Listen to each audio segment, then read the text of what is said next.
I found out 10 days before Thanksgiving that my own daughter was planning to stand in front of a house full of guests, declare me mentally unfit, and have me removed from the home I built with my late wife.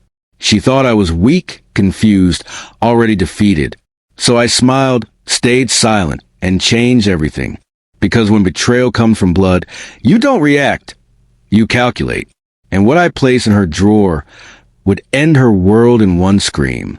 Before I tell you how it all unfolded, take a second to support stories like this. Stay connected. Share where you're listening from, and help this story reach people who understand what quiet strength really looks like. The doctor's appointment was supposed to take most of the afternoon. Routine follow-up, blood work, nothing dramatic. But it ended early, far earlier than expected.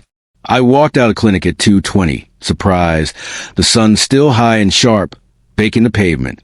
I sat in my car for a moment, hands resting on the steering wheel, feeling that strange pause when life quietly gives you extra time you didn't plan for. I decided to go straight home. I pulled into the driveway at 3:14. Normally, I wouldn't be back until after 5. That detail would matter later. The house looked the same as it always had. 2 stories, pale stone. The porch light I'd installed myself years ago still slightly crooked. The house my wife and I had bought when our daughter was 8. The house I paid off after 35 years of work. The house that, apparently, no longer belonged to me in my daughter's mind. My knees protested as I stepped out of the car. 68 years old doesn't mean fragile, but it does mean every movement carries memory. I entered through the side door, the one that led into the laundry room. Quiet entrance.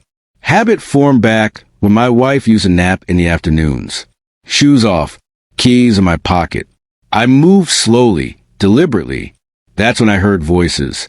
They drifted down from upstairs, my old home office, now conveniently used by my daughter and her husband. The door was open. The sound carried easily. My daughter's voice came first. Light, confident, almost playful. Dr. Keller signed off on everything, she said. The evaluation is clean. He checked the boxes we needed. My body froze halfway between steps. Her husband replied, his voice lower, impatient. So we're good. Yes, she said. By Thanksgiving, the hearing will be scheduled.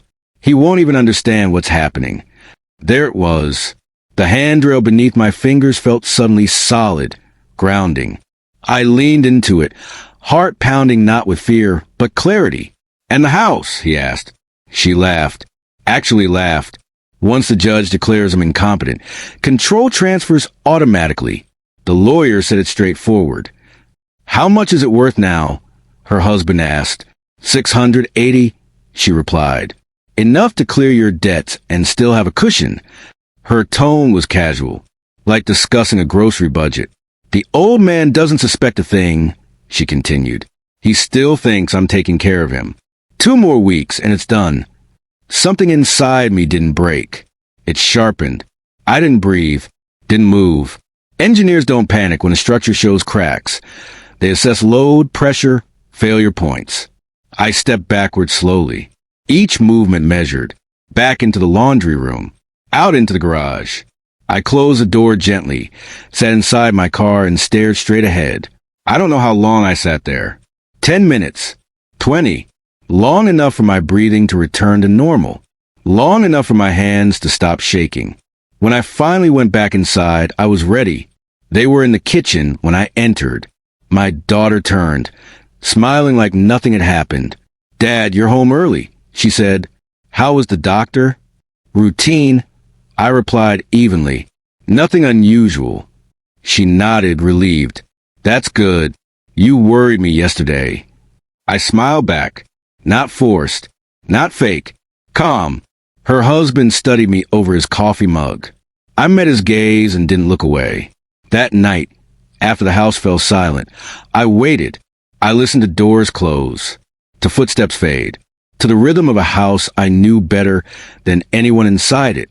At 12:07 a.m., I got out of bed.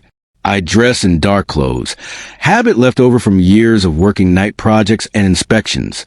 I moved quietly to the kitchen, grabbed a flashlight, and stepped outside to the trash bins. 3 bags.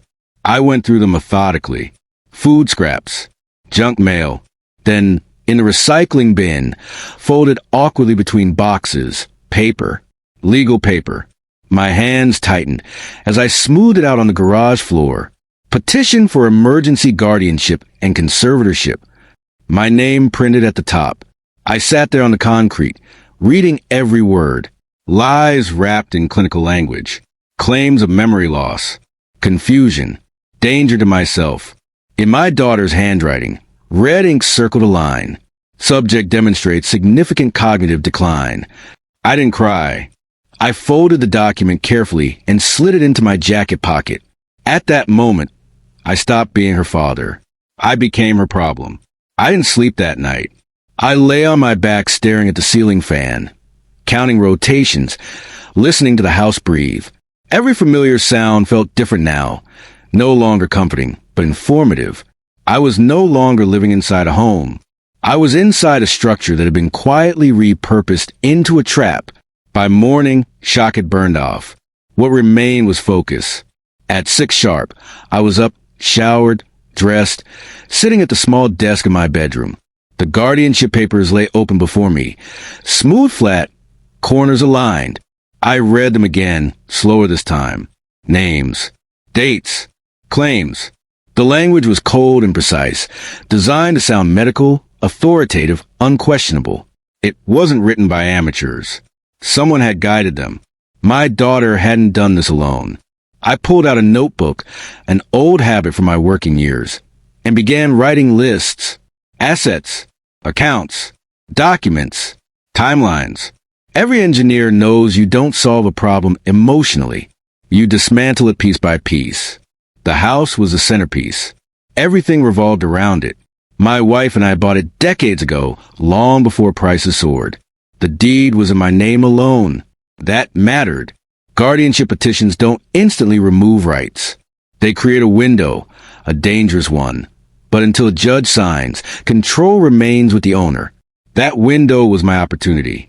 At 7:30, I heard movement upstairs. Drawers. Footsteps. My daughter came into the kitchen wearing her concerned daughter face. "Dad, you're up early," she said, pouring coffee. "Did you sleep okay?" "Fine," I said, just thinking about Thanksgiving. Her shoulders relaxed slightly. "Oh, good. I invited a few more people. Hope that's okay." "Of course," I replied. This house has always handled a crowd. The word house lingered between us.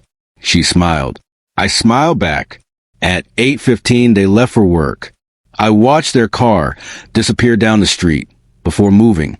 The safe in my closet opened smoothly. Inside were documents I hadn't touched in years. Deeds, wills, insurance policies, bank records.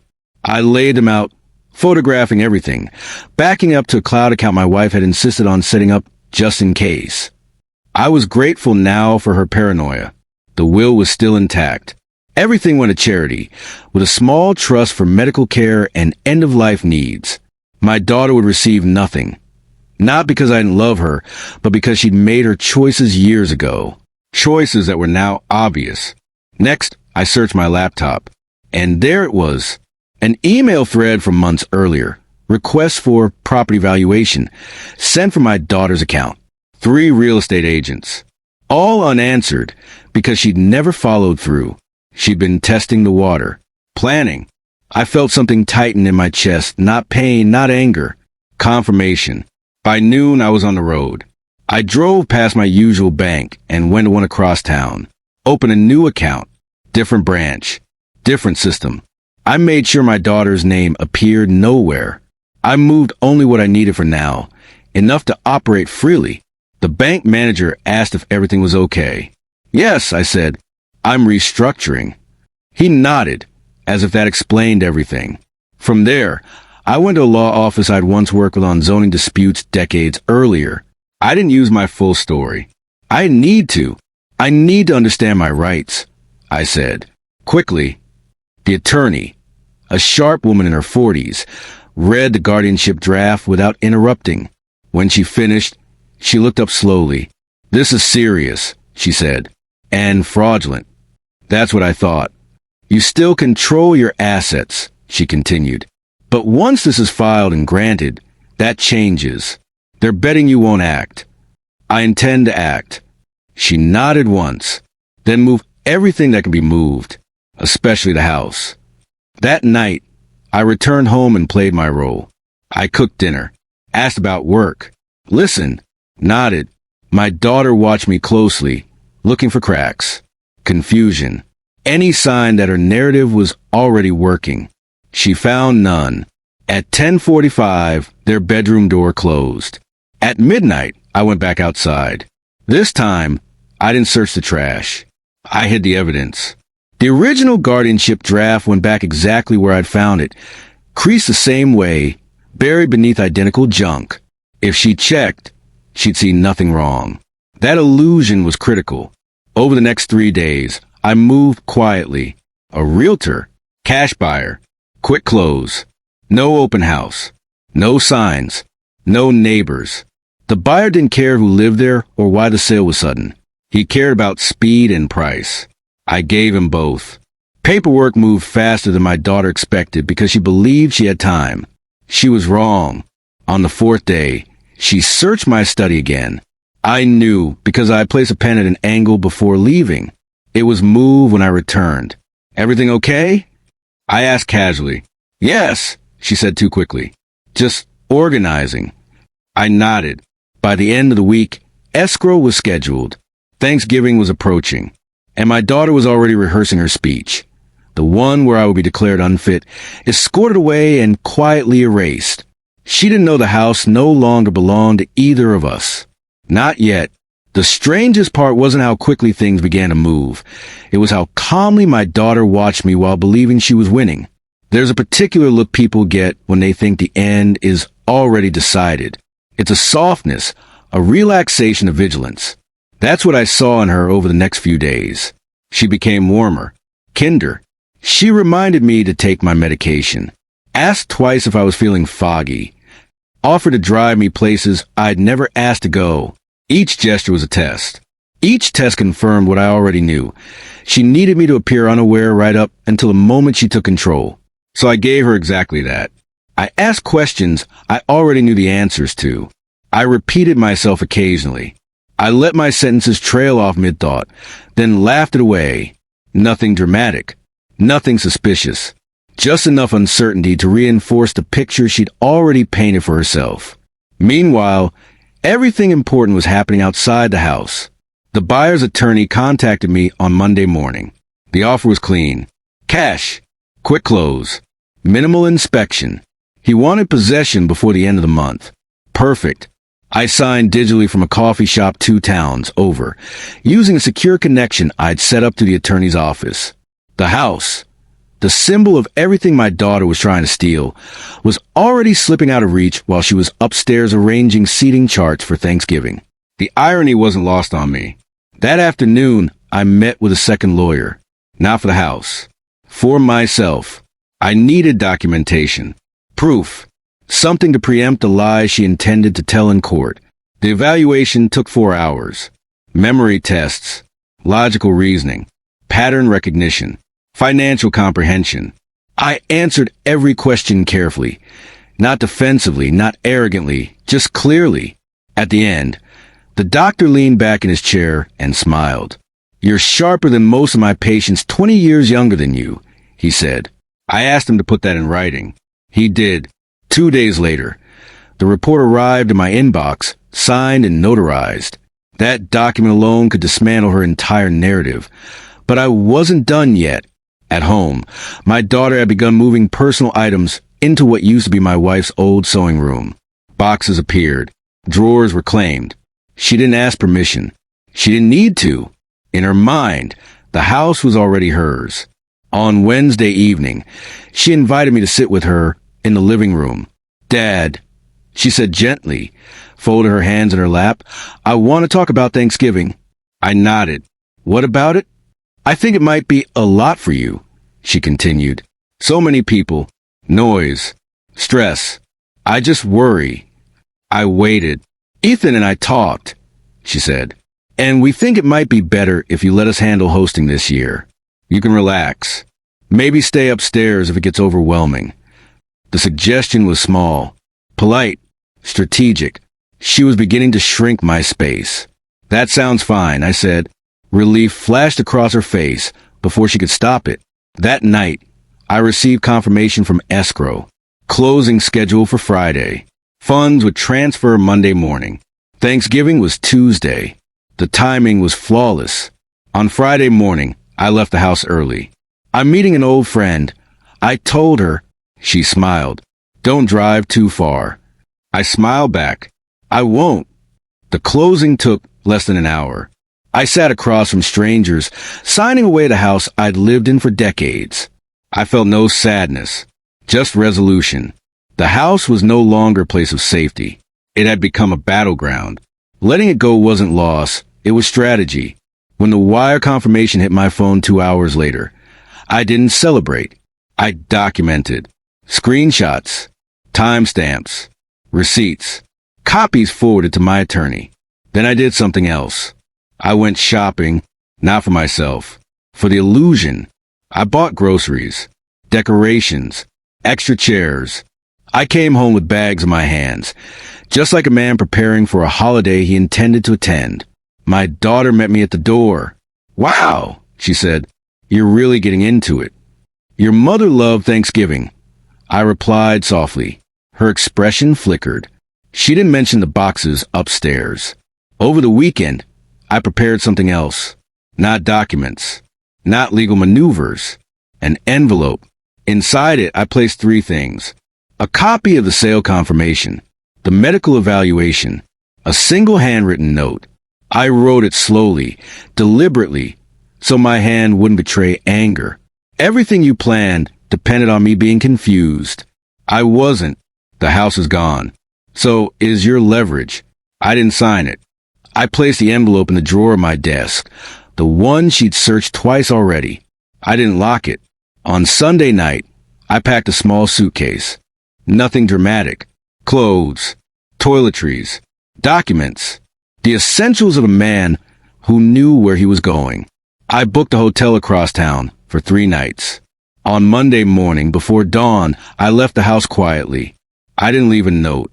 I didn't take the car she expected me to. I simply disappeared from the role she'd written for me. At noon, my phone rang. Dad. Her voice was tight. Where are you? I'm fine, I said. I'll see you tomorrow. What do you mean tomorrow? Guests are coming today to help set up. I know. She hesitated.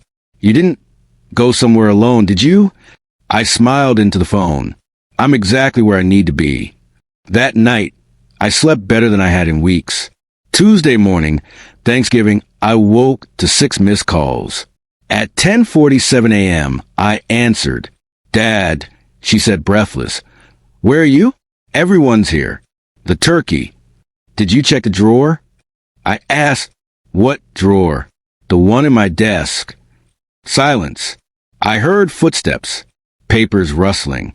Then a sound I'd never heard from her before. A sharp, involuntary gasp.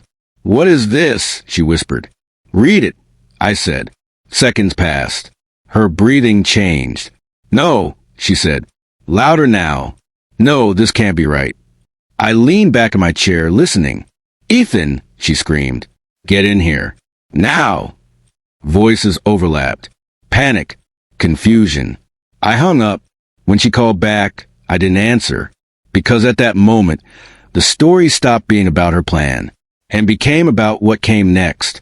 The silence after I ended the call was heavier than any argument we'd ever had. I sat on the edge of the hotel bed, phone resting face down on the nightstand, listening to the muted hum of traffic outside. Somewhere across town, my daughter's carefully constructed performance was collapsing in real time. Guests arriving, food cooling, conversation stalling as panic replaced charm. I didn't feel satisfaction. Not yet. I felt alignment. For the first time since I'd overheard her upstairs, everything was unfolding exactly according to plan. I stayed where I was for the next 2 hours. Didn't turn on the television. Didn't check the news. I wanted nothing external intruding on the moment. Instead, I reviewed my documents one last time. Sale confirmation. Wire receipt. medical evaluation, attorney correspondence, each file labeled, each backed up in 3 places. At 1:32 p.m., my phone vibrated again. Ethan this time. I let it ring. Then again. On the 3rd attempt, I answered. "What the hell did you do?" he demanded, skipping pleasantries entirely. I protected myself. I said calmly, "You sold a house?" His voice cracked between disbelief and rage. "You can't do that. That house was part of your plan." I finished. "Yes, I can. And I did." "You're not well," he snapped. "This proves it. Running off. Selling property without telling anyone. We're calling the court right now." "You can call whoever you like," I replied. "Just make sure you tell them the house is already closed and paid for. Judges appreciate accuracy." He went quiet. That silence told me everything. "You manipulated him," Ethan said finally, voice lower now. "Someone did. A lawyer. A stranger. This is elder abuse." I almost laughed. "I have a medical evaluation dated last week," I said. 4 hours long. Signed. Notarized. "Would you like a copy, or should your attorney request it formally?" He swore under his breath. "This isn't over," he said. "No," I agreed. "It's just beginning. For you." I ended the call. At 2:05 p.m., my daughter called again. I answered this time. Her voice was hoarse. Stripped of performance. "Where are you?" "I told you," I said. "Exactly where I need to be." "You planned this," she whispered. "Yes. You humiliated me," she said. "In front of everyone." I didn't respond. "You knew today mattered," she continued, desperation bleeding through. "You knew this was Thanksgiving." "I knew," I said evenly. "That's why I chose it." There was a long pause. "You're trying to punish me," she said. "No," I corrected. "I'm correcting you." Her breathing hitched. "You're sick. You're not thinking clearly." I exhaled slowly. "You printed guardianship papers. You forged medical claims. You planned to strip me of my rights in front of guests. That wasn't concern. That was control." She began crying then, not softly, not convincingly. Loud, jagged sobs meant to fracture resolve. "I'm your daughter," she said through tears. "And I was your father," I replied, "until you decided I was a resource instead of a person." She said nothing. "I'll be in touch through my attorney," I added.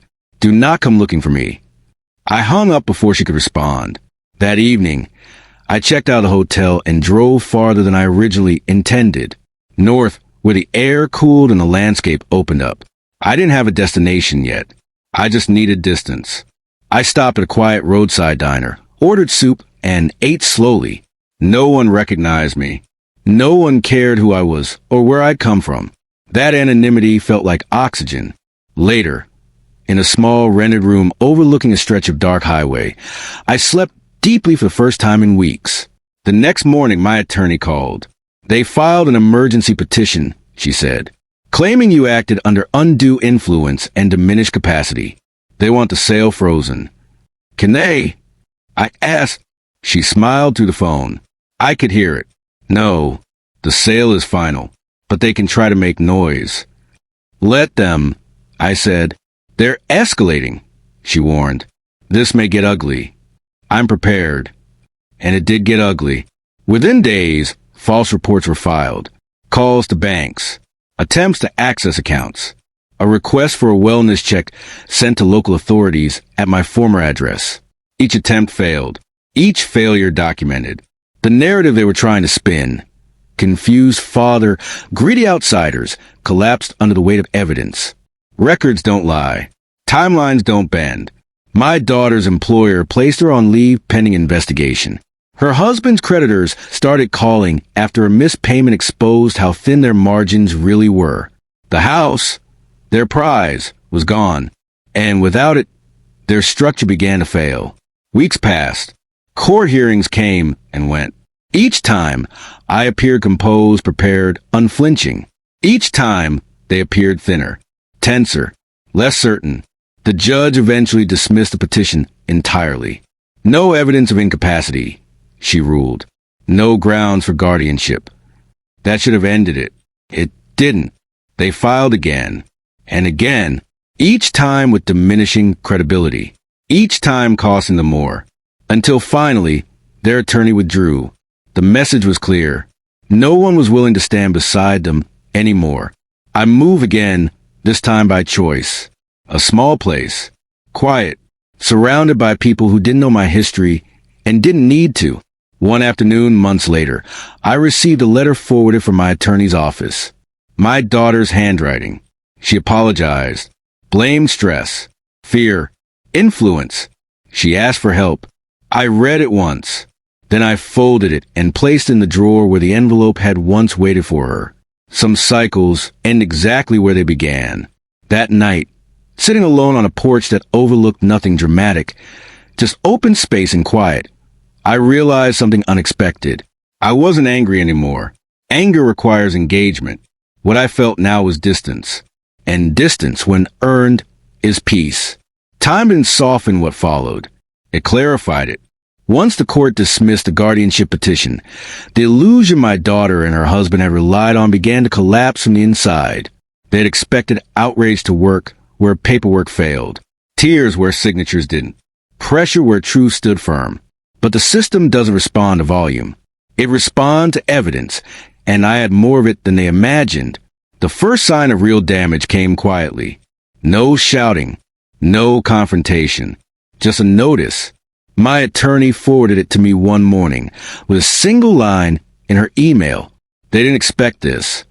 My daughter had been placed on indefinite unpaid leave.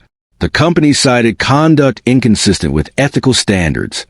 That phrase appeared 3 times in the letter, as if repetition might soften the blow. It didn't. I reread the attachment slowly, not for satisfaction, but for comprehension.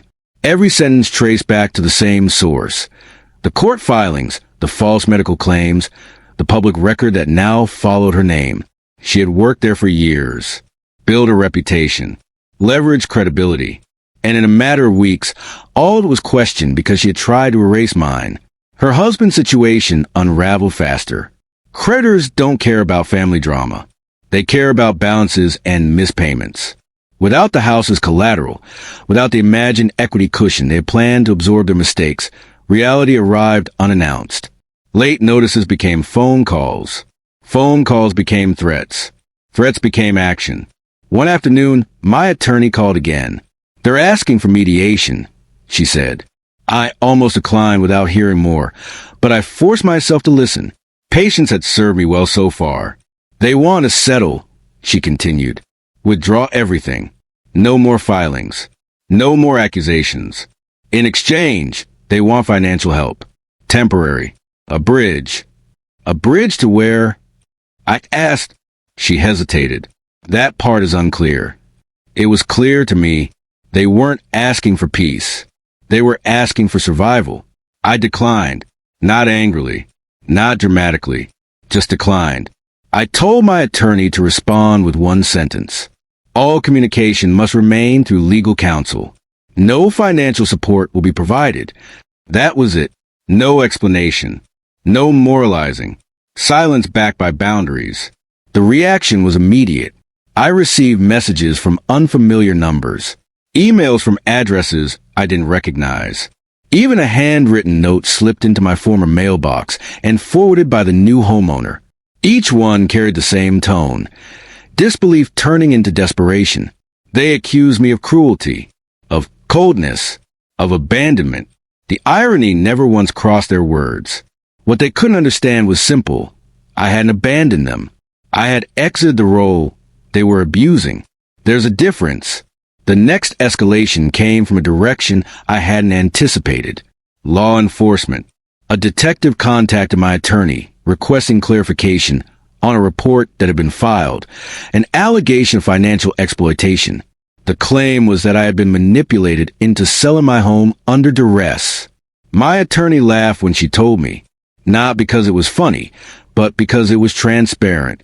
We responded with documentation, medical evaluations, transaction logs, witness statements, time-stamped emails.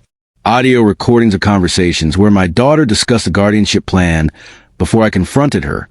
Within 48 hours, the investigation was closed. False report. That designation carries weight, more than most people realize. From that moment on, every future claim they made would be viewed through a lens of credibility already cracked. The spiral accelerated after that.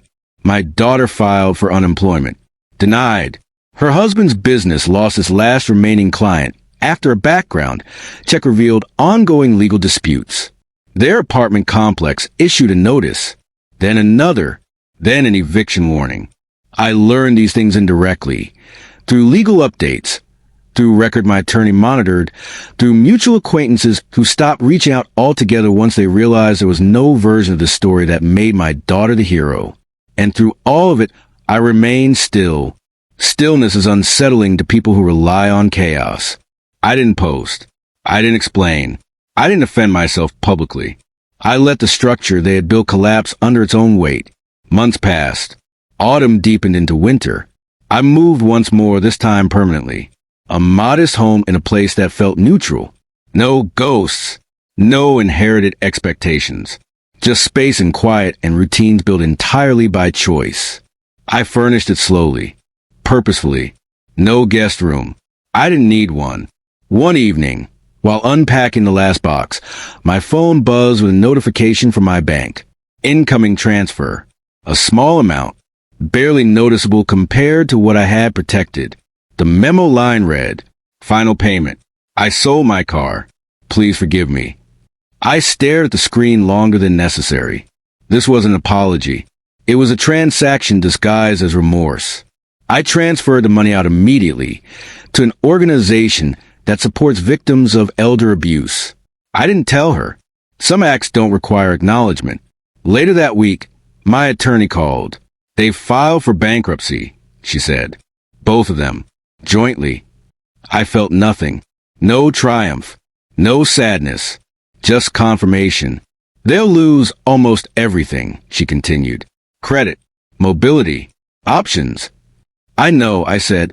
"They may try to contact you again," she warned. "They already have."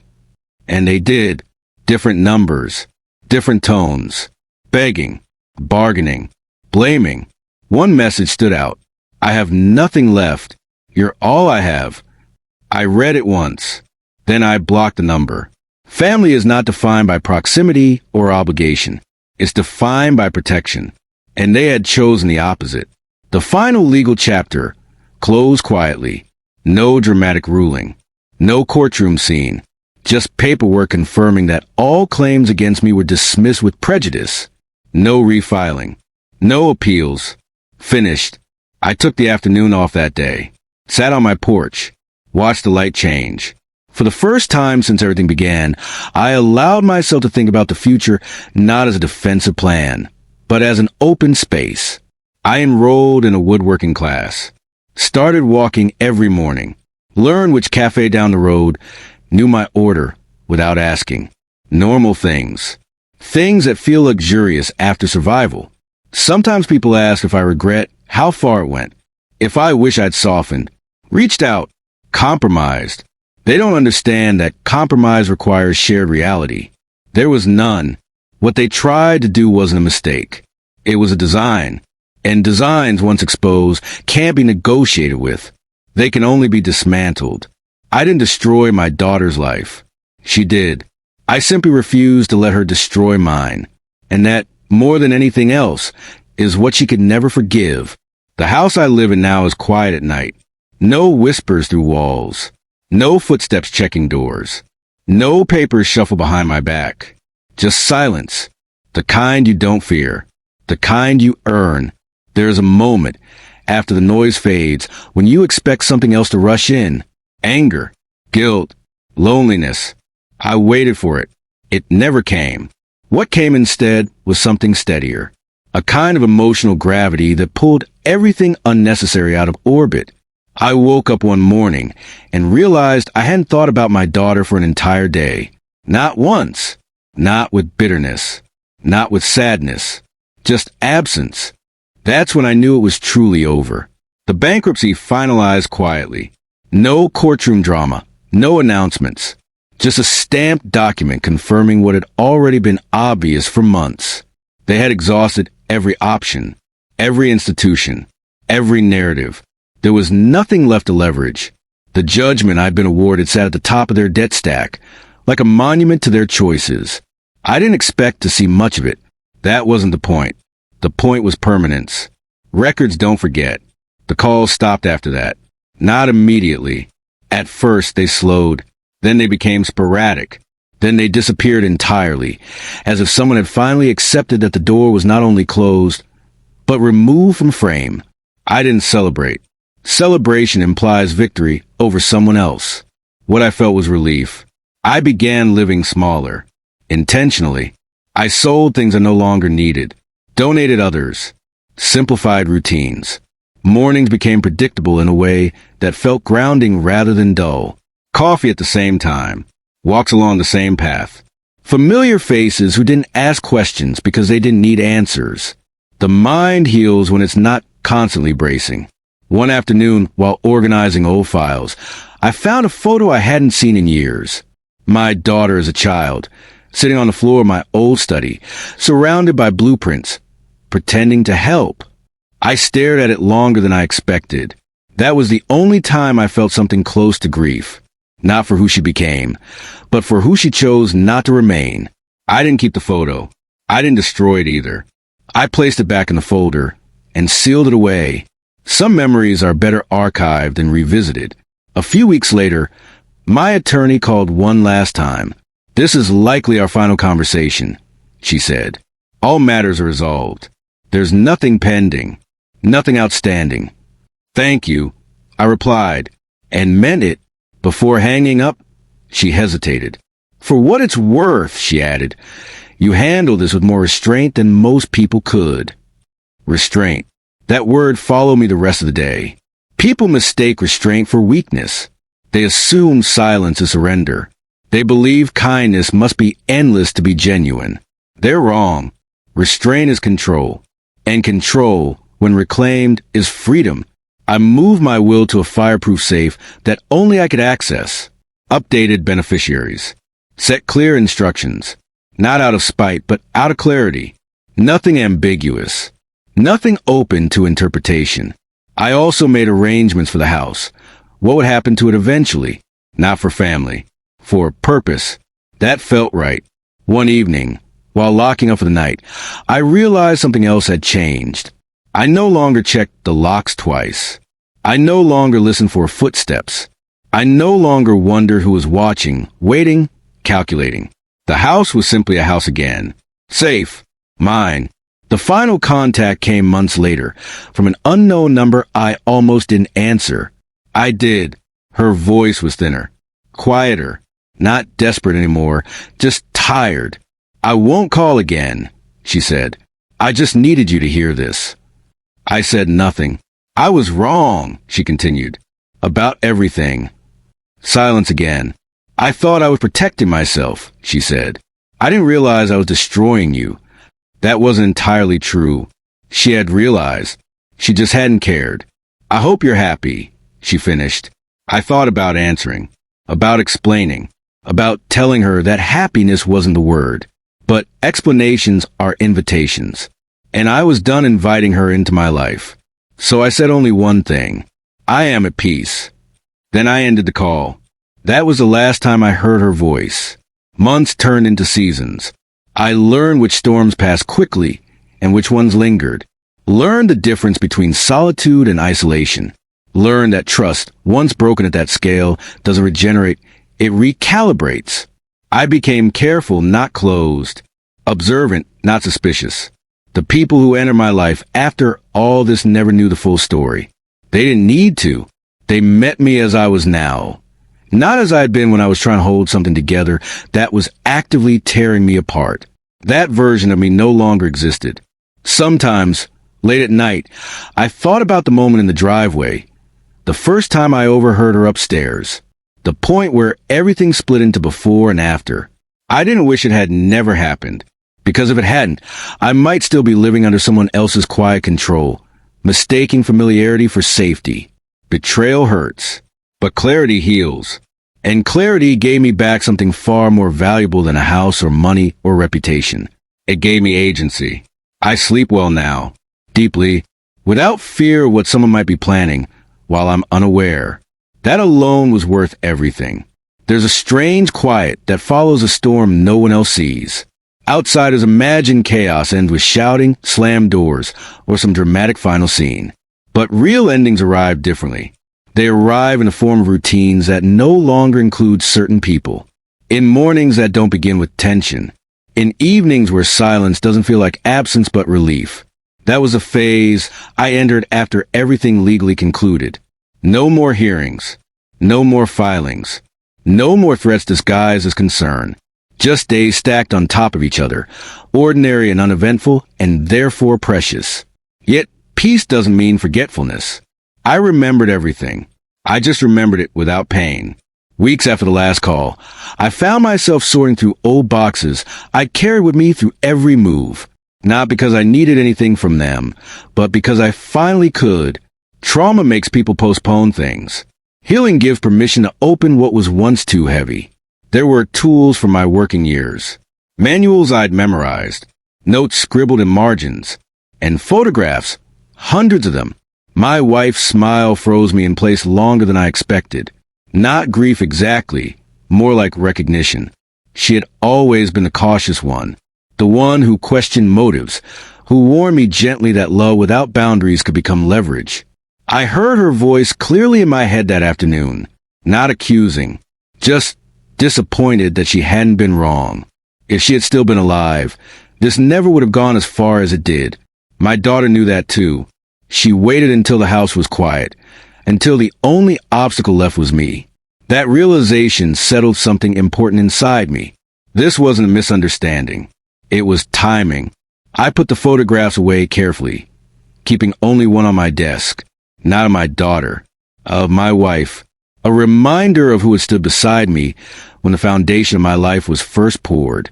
The days that followed were unremarkable in the best possible way. Grocery shopping without checking my phone. Long walks without scanning faces. Conversations that didn't feel like interrogations. Freedom isn't loud. It's subtle. It's the absence of anticipation. One afternoon, I ran into someone from my past, an old colleague who recognized me in a bookstore. We exchanged pleasantries, talked about retirement, about how strange it felt to have time again. Eventually, he asked about my family. I paused. Not because I didn't know how to answer, but because I was choosing how much truth was necessary. My life is simpler now, I said. He nodded, understanding more than I'd said. People respect boundaries when you state them without apology. Later that evening, I reflected on how much effort I'd once spent explaining myself.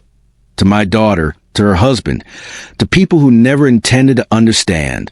I confused justification with connection. Now, I didn't justify anything. I didn't explain. And somehow, I felt more understood than ever. The emotional residue lingered in quieter ways. Dreams where I wandered familiar hallways that no longer existed. Moments where I reached for my phone instinctively, expecting a message that would never come. But those moments faded too. Time has a way of sanding sharp edges when you stop reopening the wound. Months later, I received a letter from a mutual acquaintance. Someone who had attended that Thanksgiving. She wrote politely, carefully, as if stepping through emotional debris. She told me how shocking the day had been, how guests had left early, how my daughter had locked herself in the bedroom while her husband argued with the lawyer on the phone, how rumors had spread fast and unkind.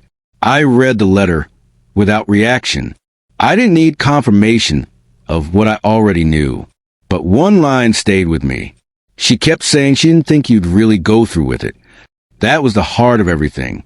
She hadn't thought I was capable of choosing myself. That assumption cost her everything. As winter deepened, I noticed something else changing. My sense of identity, long tied to being a provider, a protector, a fixer, loosened. I no longer felt responsible for outcomes that weren't mine to manage. That a hard transition for someone who spent decades building structures meant to hold weight. But it was necessary. I began volunteering once a week. Quiet work. No recognition.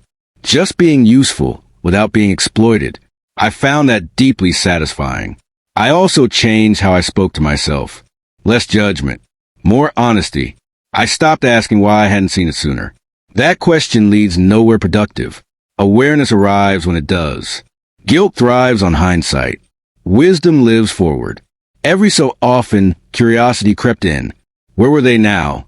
How were they surviving? What stories were they telling about me? I didn't look. Closure doesn't require surveillance. It requires acceptance. One evening, months after the last contact, I stood outside watching the sky darken, and something occurred to me that stopped me cold. If my daughter had succeeded, if her plan had gone unnoticed, I would have lost everything quietly. My home, my independence, my credibility, and the world would have applauded her concern. That realization didn't reignite anger. It solidified resolve. I hadn't overreacted. I had responded proportionally to the threat. Society romanticizes forgiveness without understanding accountability. It encourages reconciliation without safety. It pressures victims to smooth things over for the comfort of others. I no longer participated in that. The absence of my daughter from my life wasn't cruelty. It was consequence. And consequences are the only language manipulators understand. Spring arrived slowly. Trees bloomed. Days lengthened. The world moved on, indifferent to my internal battles. And that was comforting. It reminded me that no matter how consuming personal chaos feels, life itself continues. I started planning trips. Small ones. Places I'd once postponed because someone else needed something more urgently. I booked without consulting anyone. Changed plans without explanation. That autonomy felt revolutionary. One night, while preparing dinner, I caught myself humming. I stopped, surprised. It had been years since music came out of me without effort. That was the moment I knew I was no longer merely surviving the aftermath. I was living beyond it. There are lessons people expect you to state clearly at the end of stories like this. Warnings, advice, morals. But real life doesn't resolve into neat bullet points. If there's a truth here, it's this. Love without boundaries is not love. Concern without respect is not care. And family that sees you as an asset has already decided you are expendable. Walking away doesn't make you heartless. It makes you whole. Time doesn't heal the way people think it does. It doesn't erase. It reorganizes. It moves memories from front of your mind to quieter rooms where they no longer shout for attention. That's what happened in the months after everything settled. Not silence as absence, but silence as structure. Solid, intentional, built to last. I began noticing how differently I moved through the world. I no longer explained myself before acting. I no longer softened my words to protect feelings that had never protected mine. There was a calm confidence in knowing I owed no one access to me simply because of blood or history. The first real test of that calm came unexpectedly. It was late spring when I received a letter forwarded from an old address. Handwritten. Familiar handwriting. My daughter's. I didn't open it right away. I placed it on the kitchen table and made coffee. I sat down, watched the steam rise, and waited until my hands were steady, not because I feared what was inside, but because I wanted to read it without reacting. When I finally opened it, the paper trembled slightly between my fingers. She wrote about hardship, about loss, about how things hadn't gone as planned. She didn't deny what she'd done, not directly, but she framed it as fear, confusion, bad advice. She said she had felt overwhelmed. She said she thought she was helping. She said she missed me. The word sorry appeared exactly once. Not for the plan. Not for the lies. Not for the forged documents. Sorry that it ended this way. I folded the letter slowly and placed it back in the envelope. That was when I understood something important. Apologies that arrive after consequences are often not remorse. They are grief for lost opportunity. She wasn't sorry she tried. She was sorry it failed. I didn't respond. Not out of cruelty. Out of clarity. Weeks later, a second letter came. This one more desperate. Less polished. The handwriting rushed, uneven. She spoke about loneliness, about struggling, about feeling abandoned. That one hurt. Not because it changed anything, but because it confirmed what I already knew. She still saw herself as a victim. And I had learned the hard way that explaining reality to someone invested in their own narrative is like pouring water into a cracked foundation. It disappears without effect. I burned both letters in a small fire pit outside my place. Not dramatically, not angrily, just methodically. Ash doesn't argue. Summer arrived, and with it, a strange sense of rebirth. I took longer walks. I slept deeper. My body felt lighter, as if it no longer carried the weight of vigilance. For the first time in years, I didn't wake up bracing for conflict. I started rearranging my living space, not to erase the past, but to reflect the present. Furniture moved, walls repainted, shelves cleared. I kept what mattered and let go of what didn't. One afternoon, while sorting through paperwork, I came across an old family photo. My daughter as a child, sitting on my shoulders, both of us smiling at something just outside the frame. I stared at it longer than I expected. That child was real. That love was real. And that truth mattered. But so did this one. She chose to become someone else. And I could honor who she once was without sacrificing myself to who she became. People misunderstand boundaries. They think they're punishments. They're not. They're acknowledgments of reality, of limits, of what can no longer coexist. In August, I ran into a former neighbor from the old house. We exchanged pleasantries. She hesitated before asking the question everyone eventually asked. Do you talk to your daughter now? No, I said simply. She looked uncomfortable, as if waiting for justification. I didn't give one. Silence is a complete sentence. That fall, I began volunteering with an organization that supported older adults navigating legal and financial abuse. I never told my story unless asked. I didn't need to. I saw it written on faces, heard it in pauses, recognized it in hesitation. Manipulation follows patterns. So does recovery. One evening, after a long meeting, a man pulled me aside. Younger than me, but worn in the way people get when trust has been used against them. How did you stop feeling guilty? He asked. I thought about it. I didn't stop, I said. I just stopped letting guilt make decisions for me. He nodded like someone hearing permission for the first time. That moment mattered more than any courtroom victory. Late October brought another attempt at contact. Not a letter this time. An email. New address. Short. Direct. She said she wanted to meet. Just once. Neutral place. No lawyers. No accusations. Just talk. I read it twice. Then I closed the laptop. Some conversations don't bring closure. They reopen doors that were sealed for a reason. I didn't owe her absolution. And she wasn't seeking accountability. She was seeking access. That chapter was closed. As winter approached again, marking nearly a full year since the betrayal, I reflected on how far I'd come, not in distance, but in strength. I had rebuilt my life without urgency, without spectacle, without needing to prove anything to anyone.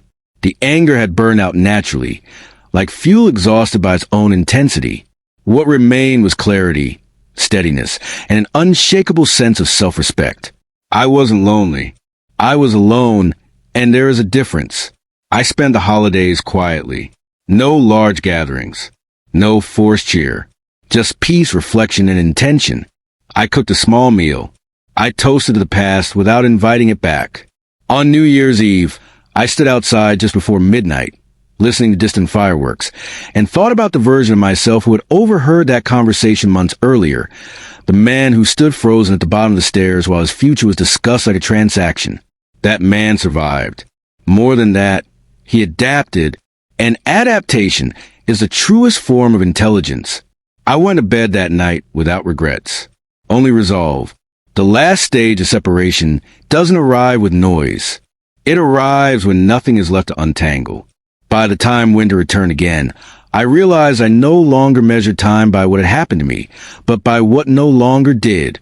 No calls, no letters, no second guessing.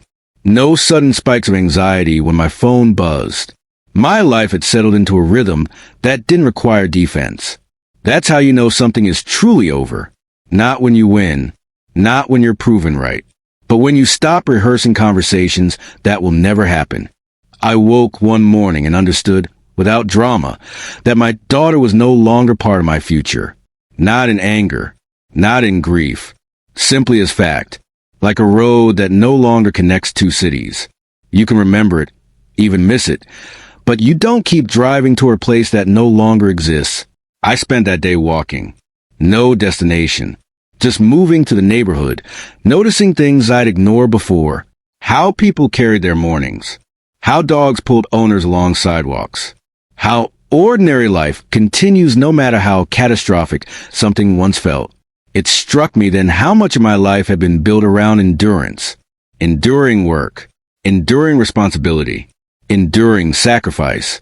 Enduring disappointment. Somewhere along the way, endurance had replaced joy. I hadn't noticed when that happened, but I noticed when it stopped. The freedom I felt wasn't excitement. It was something deeper. Permission. Permission to choose peace without explaining it.